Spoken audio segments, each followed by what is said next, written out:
News of the Dominion fleet's complete destruction spread across the galaxy faster than the crystalline masters could control it. For 3,000 years, no species had successfully resisted their conquest. Now primitive humans from a backwater world had captured an entire battle fleet without losing a single ship. The impossible had happened, and every enslaved world began to whisper about freedom. Commander Kate Williams intercepted Dominion communications from her deep space position near the enemy stronghold of Vega Prime. The crystalline masters were panicking as reports reached them of the Earth fleet's annihilation. Some commanders wanted to investigate what had happened. Others demanded immediate retaliation against human colonies that did not yet exist. All of them were afraid for the first time in millennia. The alien communications revealed something that made Kate's blood run cold. The Dominion's response to their defeat was not to negotiate or retreat. Instead, they were beginning to exterminate entire species they suspected of potential rebellion. Worlds that had served faithfully for centuries were being sterilized simply because their populations had celebrated news of human victory. The Kethavar homeworld had been destroyed as an example 300 years ago. Now the crystalline masters were preparing to create dozens more examples. The Veltar species was scheduled for complete extinction within 48 hours. The aquatic Mordan would be next, followed by any other species that showed signs of hope. The galaxy's celebration was about to become its funeral. Kate transmitted the intelligence back to Earth immediately. Humanity had won one battle, but the war was just beginning. If they wanted to save the innocent species facing genocide, they would have to take the fight directly to the Dominion's stronghold worlds. The time for defense was over. Now came the hunt. Major Tony Rodriguez commanded the 1st Human Ground Assault Force, trained specifically for combat against crystalline beings in their fortress environments. His Marines had studied every piece of intelligence gathered by the reconnaissance teams. They knew Dominion architecture, weapons, tactics, and weaknesses. Most importantly, they knew what they would find on the fortress worlds. The transport ships carrying Tony's assault force were built from captured Dominion technology, but modified with human innovations. They could travel faster than any enemy vessel and were invisible to crystalline sensors. The crystalline masters would not see death coming until it was too late to stop it. Vega Prime was the first target, a massive fortress world that served as a regional command center for 50 conquered systems. The planet's surface was covered with crystalline spires that reached into space, each one housing thousands of enslaved beings whose life energy powered the Dominion infrastructure. Tony's mission was to free those prisoners and capture or destroy every crystalline master on the world. The assault began at dawn local time when human drop ships appeared out of nowhere above the fortress spires. Tony led the first wave personally, his power armor equipped with weapons designed specifically to disrupt crystalline matrices. His Marines rappelled down the sides of the alien structures while support ships provided covering fire. What they found inside the fortresses was worse than any intelligence report could have prepared them for. Vast chambers filled with transparent tubes containing conscious beings from dozens of species. Men, women, children, elderly, all connected to machinery that slowly drained their life force while keeping them aware of their suffering. Some had been imprisoned for decades, watching their bodies waste away while their energy fed their crystalline captors. Dr. Lisa Carter accompanied the assault force as a scientific advisor and medic.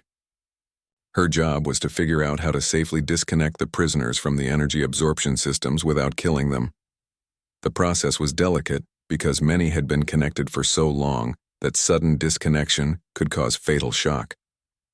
Each rescue required careful monitoring and gradual reduction of the draining systems. The crystalline masters fought back with weapons that turned matter into energy and energy back into matter. Their fortress guns could vaporize human soldiers instantly or trap them in crystalline prisons. But the aliens had never faced enemies who understood their technology and had prepared specific countermeasures for every weapon. Tony's Marines used portable shield generators that deflected the crystalline energy weapons and nanite grenades that disrupted the fortress defense systems. Room by room, level by level, They fought their way through the alien stronghold while Lisa's medical teams freed thousands of prisoners who had thought they would die in captivity. The battle for Vega Prime lasted 18 hours and ended with the capture of every crystalline master on the world. More importantly, it resulted in the liberation of over 50,000 enslaved beings from 37 different species. Each freed prisoner was a living witness to Dominion cruelty and a potential ally in the growing rebellion. Captain Ben. Rogers coordinated similar assaults on 12 other fortress worlds throughout Dominion space. His fleet of captured alien vessels, crewed by humans and freed aliens working together, struck at the heart of the Crystalline Empire. Each victory liberated more prisoners and captured more enemy technology. Each freed world became a base for further operations. The rescued species were amazed by human behavior. Every other conqueror in galactic history had simply replaced one master with another. But the humans were different. They freed prisoners and then armed them. They liberated worlds and then helped them govern themselves. They shared captured technology instead of hoarding it. The galaxy began to understand that these were not typical conquerors. Commander Rick Thompson established training camps on liberated worlds where former slaves learned to fight their former masters. Species that had been pacified for centuries rediscovered their warrior traditions under human guidance. The Veltar, saved from extinction by a last-minute human intervention, proved to be natural pilots who could fly captured Dominion ships better than their crystalline builders. The aquatic Mordan contributed their knowledge of underwater warfare when human forces attacked the oceanic fortress world of Aqua 7. The insectoid Zefki shared their understanding of hive tactics when assaulting the crystalline breeding facilities on New Xerion. Every freed species brought something valuable to the growing alliance against their former oppressors. Dr. Paul Martinez worked around the clock to reverse engineer captured Dominion technology and adapt it for use by organic beings instead of crystalline parasites. His breakthrough came when he discovered how to reverse the energy absorption process entirely. Instead of draining life force, the modified systems could restore it to beings who had been partially consumed by their captors. The effect was dramatic. Prisoners who had been weak and dying for decades suddenly found their strength returning. Species that had been beaten down by centuries of oppression remembered what it felt like to be free and proud. The galaxy's enslaved populations began to rise up against their masters with weapons and tactics provided by their human liberators. Within 6 months of the first human victory at Earth, the Dominion Empire was collapsing.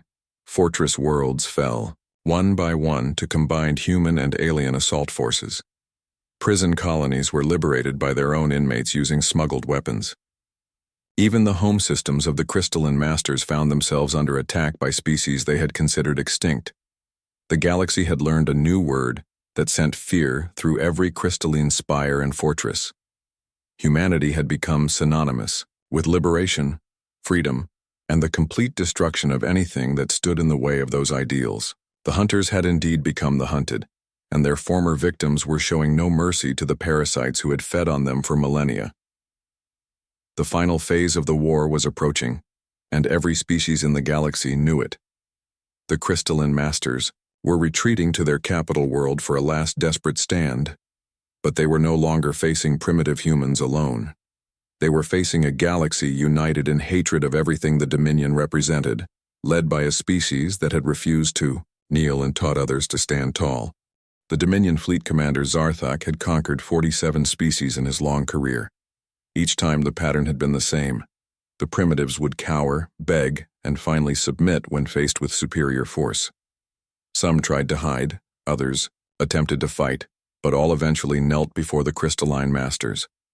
This latest species called humans would be no different, despite their strange disappearance of their homeworld. His instruments showed empty space where Earth should have been, but Zarthak was not concerned. Primitive cloaking technology was common among newly discovered species. A few bombardment patterns would reveal the hidden world and its terrified population. He ordered his 1,000 dreadnoughts to begin firing at Earth's last known coordinates, confident that the humans would reveal themselves rather than watch their planet burn. The bombardment had been underway for 30 minutes when the asteroids began to move. Zarthak noticed the readings first as small objects that had been drifting peacefully through space suddenly accelerated toward his fleet. His sensors identified them as typical space rocks, nothing more than debris left over from the formation of this primitive solar system. He ignored them, focusing instead on finding the hidden human world. Captain Susan Hayes felt her heart pound as she watched the alien bombardment begin. From inside her modified asteroid, she could see the massive energy beams that would have turned Earth to ash if the planet had actually been there. Instead, the weapons struck empty space, creating brilliant displays of wasted power.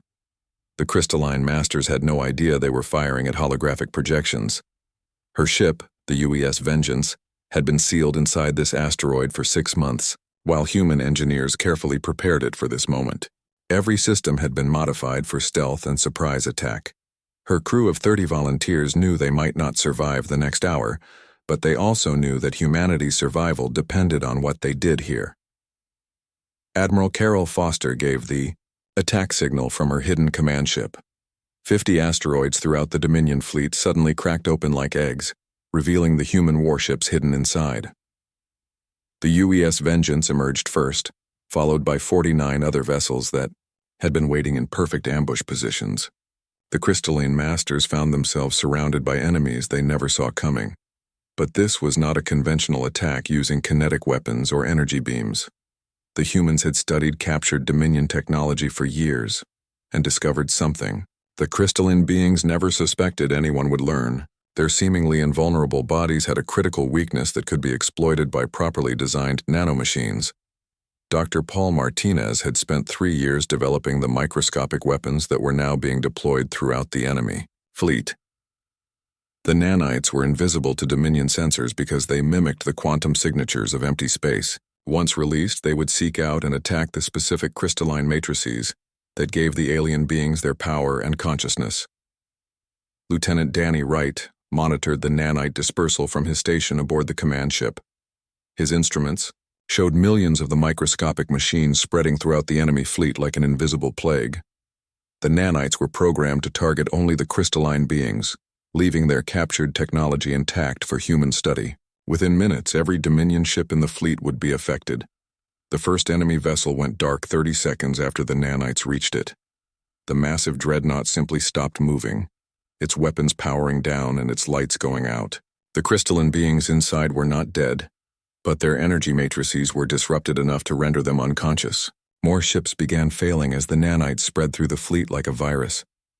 Commander Rick Thompson led the boarding parties that swarmed over the disabled alien vessels.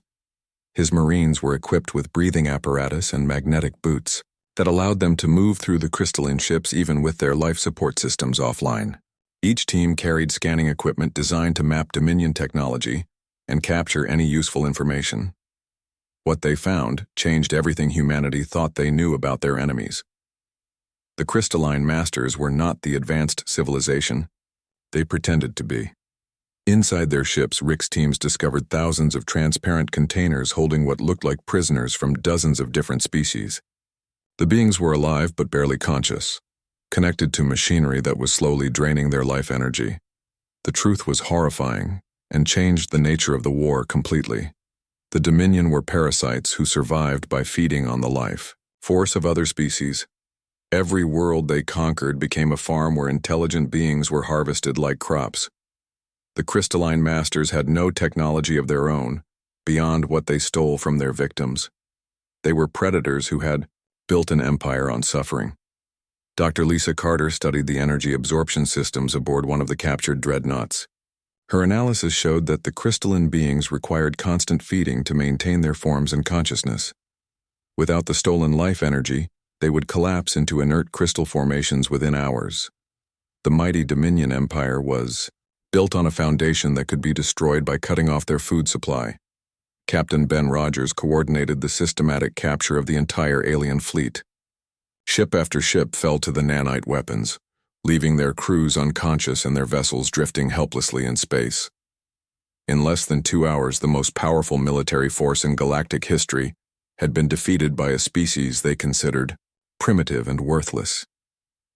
But the real victory was not military. It was the knowledge gained from studying Dominion technology and discovering the truth about their empire.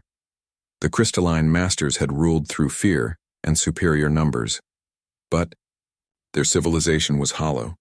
They produced nothing, created nothing, and contributed nothing to the galaxy except death and suffering.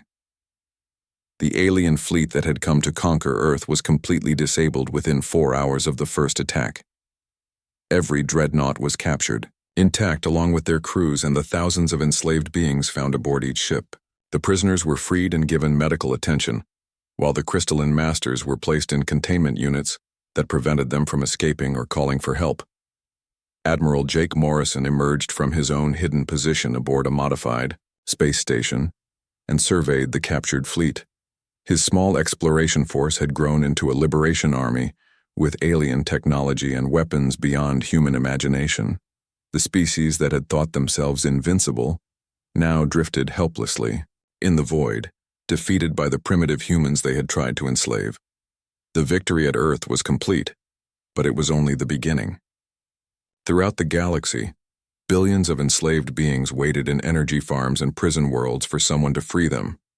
The Dominion had dozens of fortress worlds and hundreds of slave colonies scattered across known space. Each one would have to be liberated if the galaxy was ever to be free.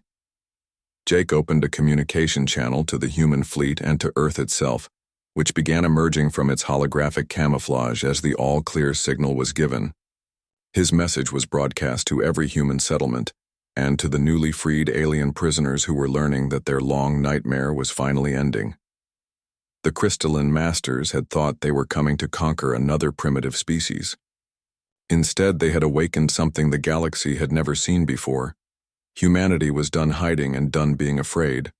The hunters had become the hunted, and the war for galactic freedom was just beginning. Colonel Amy Phillips stood in the control room of Station Alpha, hidden deep within the asteroid belt between Mars and Jupiter. The facility had been carved from solid rock and shielded against every form of detection the human military could imagine. For 5 years, she had commanded Earth's most classified project, waiting for a day she hoped would never come. That day had arrived with Admiral Morrison's final transmission. The message was brief and encoded in a way that only 12 people in the solar system could understand. Initiate blackout protocol. Amy felt her stomach drop as she heard those words. Everything they had planned and prepared for was about to become terrifyingly real. Lieutenant Chris Baker monitored the communication arrays that connected Station Alpha to every human settlement from Mercury to Pluto. His instruments showed the massive alien fleet moving toward Earth at speeds that defied human understanding. The enemy would reach home in less than 6 hours. 6 hours to prepare for a war nobody wanted but humanity could not avoid. Director Steve Collins arrived at the station within minutes of the alert, his transport ship screaming through space. From the moon base where he had been reviewing defense plans. As head of Earth's defense initiative, he had spent years convincing politicians that humanity needed to prepare for the worst. Most had thought him paranoid. Now his paranoia was about to save the human race. The blackout protocol was elegant in its simplicity. Every human settlement, station, and ship in the solar system would vanish from all sensors simultaneously. Earth itself would disappear behind a network of holographic projectors and gravitic field generators that had taken decades to build and install. The crystalline masters expected to find a terrified population cowering on their homeworld. Instead, they would find empty space. Amy watched as her teams initiated the sequence that would hide humanity from its enemies. On Earth, massive generators buried beneath every major city created false readings that made the planet appear to be nothing but empty vacuum. The space stations around Mars went dark and cold, drifting like dead metal in the void. The mining colonies in the asteroid belt sealed themselves inside rocks that looked natural and unimportant. But hiding was only the first part of the plan. While the Dominion had spent 3,000 years conquering primitive species, humanity had spent centuries perfecting the art of war. Every conflict in human history had taught lessons that were now being applied on a galactic scale. The crystalline masters were about to learn why humans were the apex predators of Earth. Commander Kate Williams led one of 50 deep space reconnaissance teams scattered throughout known space. Her ship and crew had been operating undercover for 2 years, mapping Dominion worlds and studying their technology. While the galaxy saw humans as primitive newcomers, Kate and her people had been gathering intelligence on every major enemy installation within 1,000 light-years of Earth. Her team had discovered something the Dominion never suspected. The crystalline beings were not as advanced as they appeared. Most of their technology was stolen from conquered species and modified for their use. They were parasites rather than innovators, feeding off the creativity and knowledge of others. This weakness would be their downfall. Dr. Paul Martinez worked in the deepest levels of Station Alpha, in laboratories that officially did not exist. His research into exotic matter and energy manipulation had produced weapons that could tear apart the crystalline matrix that formed Dominion bodies. The aliens thought their crystalline forms made them invulnerable. Paul's weapons would prove them wrong. The first wave of human countermeasures began as the alien fleet approached Earth's orbit. Captain Susan Hayes commanded the strike cruiser, UES Vengeance, hidden inside an asteroid that had been carefully hollowed out and equipped with stealth systems. Her ship was one of 50 such hidden vessels, positioned throughout the solar system and waiting for the perfect moment to strike. Susan had volunteered for this mission knowing she might not survive. Every member of the hidden fleet understood the stakes. If they failed, humanity would be enslaved or destroyed. If they succeeded, they would show the galaxy that Earth's children were not easy prey. She checked her weapon systems one final time and waited for the signal to attack. The alien fleet dropped out of hyperspace exactly where human calculations predicted they would.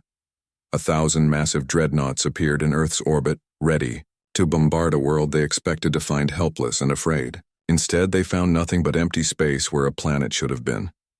Admiral Carol Foster watched from her hidden command ship as the confused alien commanders tried to understand what had happened to Earth.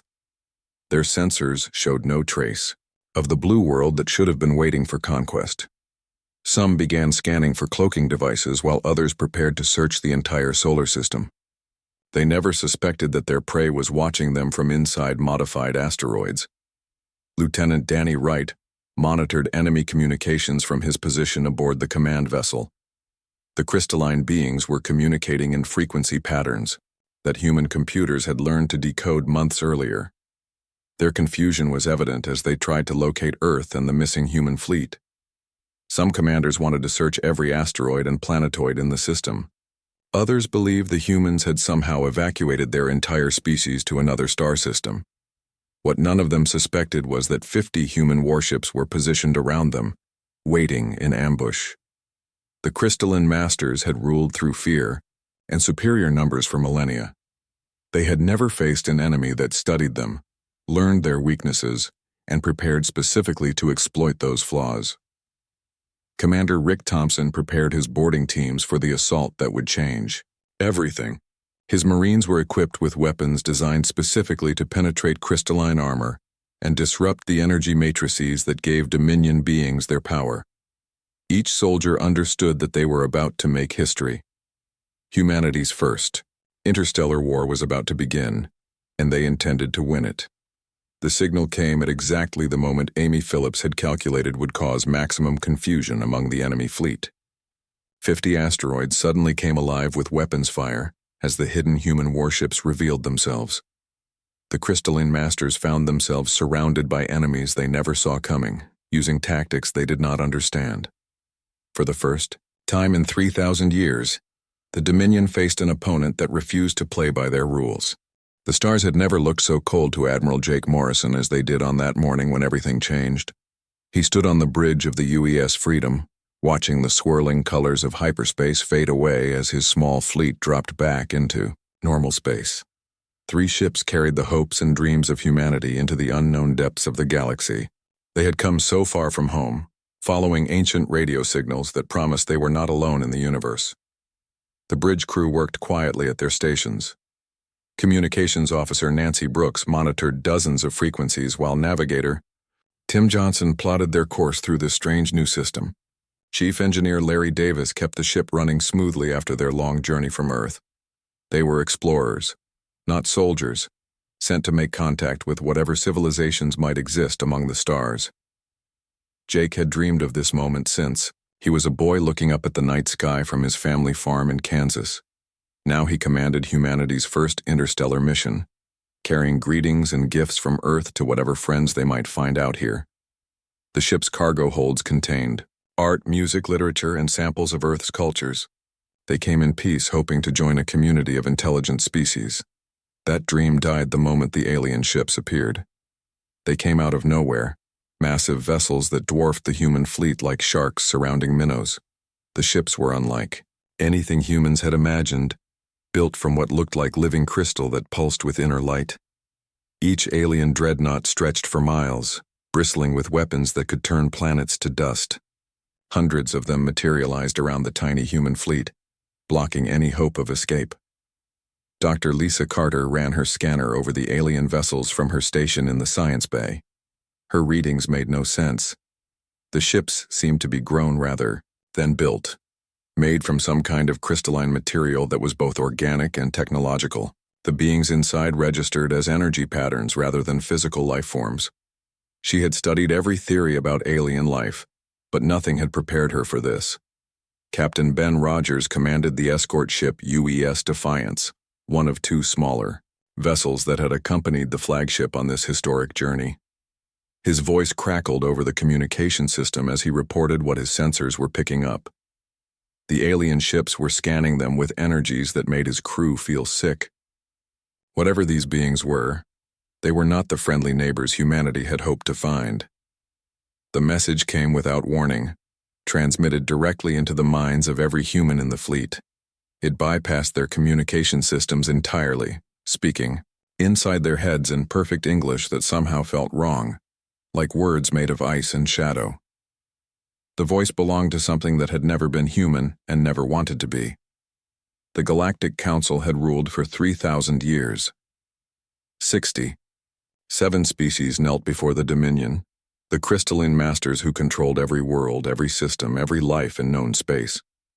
Each species had been given the same choice when they were discovered: submit and live as servants or resist and be destroyed completely. No species had ever chosen destruction. No species had ever been foolish enough to refuse the Council's generous offer of slavery.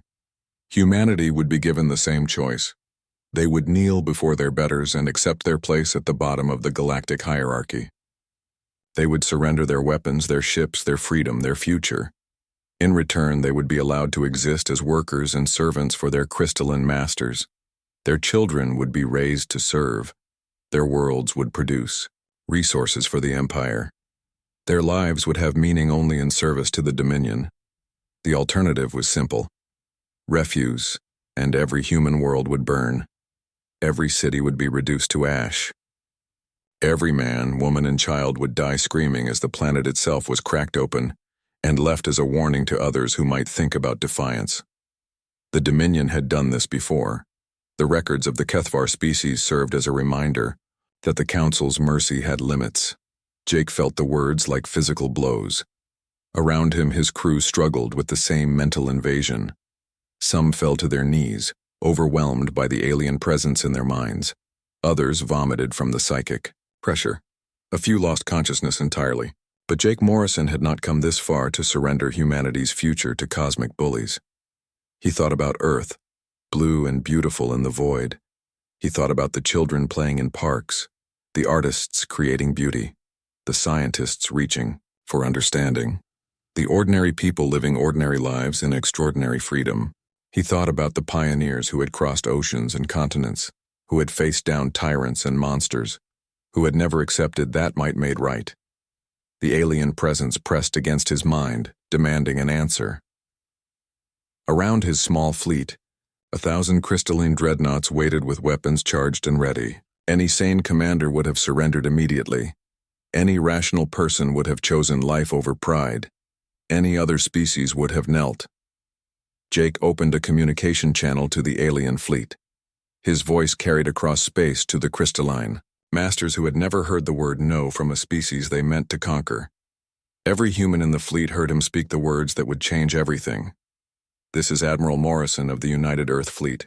We have a message for your council. Humanity kneels to no one." The response came immediately. filled with the cold fury of beings who had never been defied. "Then humanity will burn," the voice promised, and Jake knew they meant every word. The Dominion had turned rebellion into glass and ash before. They would do it again. But as the alien weapons powered up and death filled the space around his tiny fleet, Jake Morrison smiled. The crystalline masters thought they understood humanity. They thought fear and superior numbers would be enough. They had no idea what they had just awakened. The final battle for galactic freedom began at Nexus Prime, the crystalline capital world that had been the center of Dominion power for 3 millennia. Admiral Jake Morrison approached the massive planet with a fleet that would have been impossible to imagine just 2 years earlier. Hundreds of ships from 67 different species flew together under human command, all united by their hatred of the crystalline parasites who had enslaved them. The fleet included vessels from every corner of known space. Veltar fighters flew alongside human destroyers. Mordan submarines had been modified for space combat and served as stealth attack vessels. The insectoid Zefki contributed swarm ships that could overwhelm enemy defenses through sheer numbers. Each liberated species had brought their best technology and their most determined warriors to this final confrontation. Jake stood on the bridge of his flagship, the UES Liberation, built from captured Dominion technology, but improved by human engineering and alien innovation. Around him worked a crew that represented a dozen different species, all working together toward the same goal. The bridge displays showed the massive defensive installations surrounding Nexus Prime, but also showed the determination in the eyes of every freed being who had come to end the age of crystalline tyranny. The crystalline masters had spent months preparing for this attack. Their capital world was surrounded by orbital fortresses that could destroy entire fleets. The planet's surface bristled with weapons capable of cracking moons and turning asteroids to dust. Deep beneath the crystalline spires lay the Great Citadel, where the eldest and most powerful Dominion beings had gathered for their final stand. General Mike Thompson commanded the ground assault forces that would be needed to capture the Citadel, once the orbital defenses were neutralized. His army was unlike anything the galaxy had ever seen. Human Marines fought alongside Veltar warriors, Mordan commandos, and representatives of every species the Dominion had ever enslaved. They were not just soldiers. They were liberators carrying the hopes of 1,000 worlds. The battle began when the human fleet dropped out of hyperspace at the edge of the Nexus system. Immediately, the crystalline defense platforms opened fire with weapons that could vaporize entire continents. But the combined fleet was ready for this reception. Captured Dominion shields protected the Allied ships while human innovations allowed them to absorb and redirect the enemy fire back at its source. Captain Susan Hayes led the first wave of fighter attacks against the orbital platforms. Her squadron included pilots from 30 different species, all flying ships that combined the best technology from their respective worlds. The crystalline defenses had been designed to face single species using their own limited technology. They could not adapt to the creative chaos of dozens of different tactical approaches being used simultaneously. Dr. Paul Martinez had spent the voyage to Nexus Prime, completing his masterpiece, the ultimate weapon against the crystalline parasites. The reversal matrix was a device that could turn the Dominion's own energy absorption technology against them on a planetary scale. Instead of draining life force from organic beings, it would drain the animating energy from every crystalline matrix on the world. The orbital battle lasted 6 hours and ended with the complete destruction of the defensive platforms. The crystalline masters had never faced enemies who combined superior tactics with intimate knowledge of their technology. Each defensive system was neutralized by forces that understood exactly how it worked and had prepared specific countermeasures. General Thompson's ground assault began immediately after the orbital bombardment ended. Dropships carrying troops from every allied species descended on the crystalline spires that covered Nexus Prime's surface. But this was not just a military operation. It was a rescue mission to free the millions of enslaved beings held in the planet's energy farms. Commander Kate Williams led special forces teams deep into the underground complexes, where the oldest prisoners were held. Some had been connected to the energy absorption systems for centuries, kept alive and conscious while their life force was slowly consumed. The rescue operations required incredible precision because many prisoners were too weak to survive sudden disconnection from the machines that had kept them barely alive. The crystalline masters made their final stand in the Great Citadel, a massive structure at the planet's core that housed the most powerful beings in their civilization. These were the creatures who had started the Dominion Empire millennia ago, the original parasites who had discovered how to feed on other species. They fought with weapons that could reshape matter and bend reality itself. But humanity had learned something about the crystalline beings that even they had forgotten. Deep in the Citadel's archives, Dr. Lisa Carter discovered the truth about their origins. They had not always been parasites. Once, long ago, they had been a peaceful species that discovered energy manipulation by accident. The power had corrupted them gradually until they became the monsters that terrorized the galaxy. The final assault on the Citadel involved every type of warrior in the Allied forces. Human Marines used their advanced armor and weapons. Veltar, pilots flew attack runs through the crystalline corridors. Morden swimmers moved through the flooded lower levels. The Zefki used their natural coordination to overwhelm defensive positions through synchronized attacks. Dr. Paul Martinez activated the reversal matrix from the Citadel's central chamber, where the most powerful crystalline masters had gathered for their last stand. The device sent waves of energy throughout the planet that disrupted every crystalline matrix simultaneously. The beings who had fed on others for millennia suddenly found their own energy being drained away. The effect was immediate and complete. The crystalline masters collapsed into inert formations of beautiful but lifeless crystal. The technology that had powered their empire went dark as the parasitic beings who operated it ceased to exist. In minutes, the Dominion civilization that had ruled the galaxy for 3,000 years simply ended. But the victory came with enormous responsibility. 67 species had been freed from slavery, but they had no experience with self-governance. Entire civilizations had forgotten how to make decisions for themselves after centuries of being told what to do by their crystalline masters. The galaxy looked to humanity for guidance about what came next. Admiral Morrison addressed the new Galactic Assembly from the ruins of the Great Citadel. Representatives from every freed species had gathered to decide the galaxy's future. His speech was broadcast to every world that had been liberated from Dominion control, reaching billions of beings who were experiencing freedom for the first time in generations. He told them that humanity had not fought this war to become the galaxy's new masters. They had fought because freedom was a right that belonged to every intelligent being, not a privilege to be granted by conquerors. The new galactic government would be based on equality and cooperation, not domination and fear. Every species would have a voice in decisions that affected them. Commander Kate Williams established the Interspecies Defense League to ensure that no single power could ever again threaten galactic freedom. The organization included representatives from every member species and was equipped with technology from all their different civilizations. Its mission was to protect the weak and prevent any future empire from rising to oppress others. Captain Susan Hayes founded the Galactic Rescue Corps, dedicated to finding and freeing any remaining enslaved populations that might still exist in unexplored regions of space. The organization also worked to heal the psychological damage caused by centuries of oppression, helping entire species remember their own cultures and traditions. Years passed as the galaxy slowly healed from the wounds inflicted by Dominion rule. New technologies were developed through cooperation between species that had never been allowed to communicate before. Art, music, literature, and science flourished as creative minds were finally free to explore their potential without fear of their crystalline overlords. Children grew up on 1,000 worlds hearing stories of the Great Liberation. They learned about the humans who had refused to kneel and taught the galaxy that freedom was worth fighting for. They learned that the strongest civilizations were not built on conquest and oppression, but on cooperation and mutual respect.